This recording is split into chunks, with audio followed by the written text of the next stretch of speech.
Le Bénin, ancien Dahomey, accède à son indépendance le 1er août 1960 et comme de nombreux pays francophones, il maintient toujours avec la France des liens étroits. Des faits majeurs ayant marqué la présidence de quelques dirigeants de l'Est Dahomey en 64 ans d'indépendance sont exposés par des citoyens. Le premier pays à ouvrir le bal, c'était le Dahomey. 1er août 1960. Qui avait dirigé en ce temps, c'était Hubert Koutoukou Maga. De tous les pays africains où le général de Gaulle est passé, il est venu au Dahomey aussi, il a pris avant l'indépendance pour sensibiliser les gens de rester dans l'empire français. Seul Sékou Touré de la Guinée-Conakry a défié le général de Gaulle.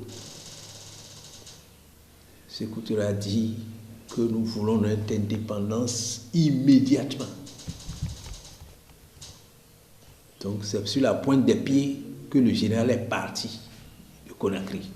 Mais ça n'a pas été facile. Hubert Maga, père de l'indépendance, homme politique béninois, il est le premier président du Bénin indépendant. Hubert Maga, lui autre, est venu pour nous aider à aller en indépendance. Oui. Cependant, quand on veut dire d'abord, il faut connaître étymologiquement ce qui vient du mot indépendance. Indépendance, c'est être libre de tout. Je crois bien sûr que quand il est venu, il nous a aidés. Ils ont accepté, certes, mais à chercher à savoir si éventuellement cela est pratiqué.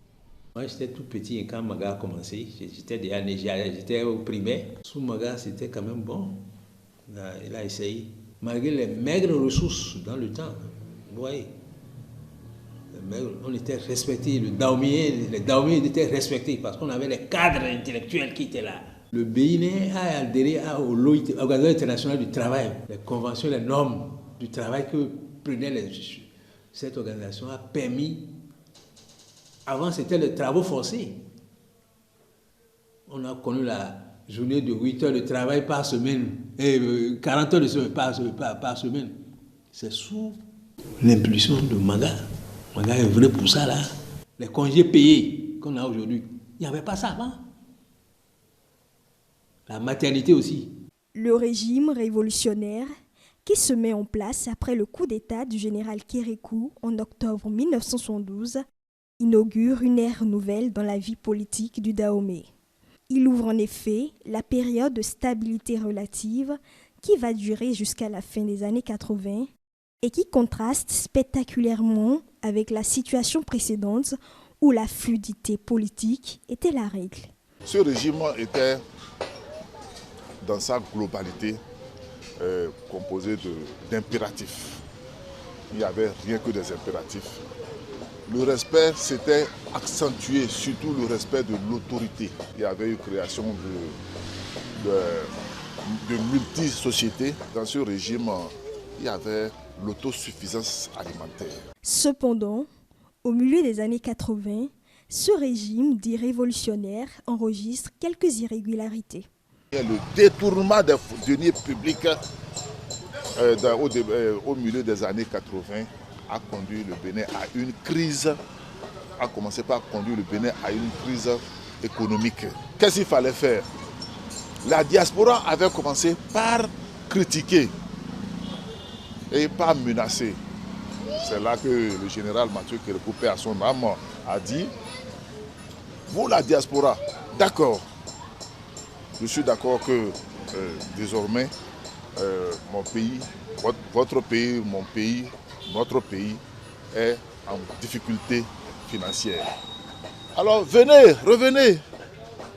Puisque vous n'êtes pas des exilés politiques, vous êtes des gens de la diaspora. Venez, on va s'asseoir et voir quelle formule il faut adopter pour relever l'économie de notre pays. C'est ça qui a engendré l'organisation de la Conférence nationale des forces vives de la nation de 1990.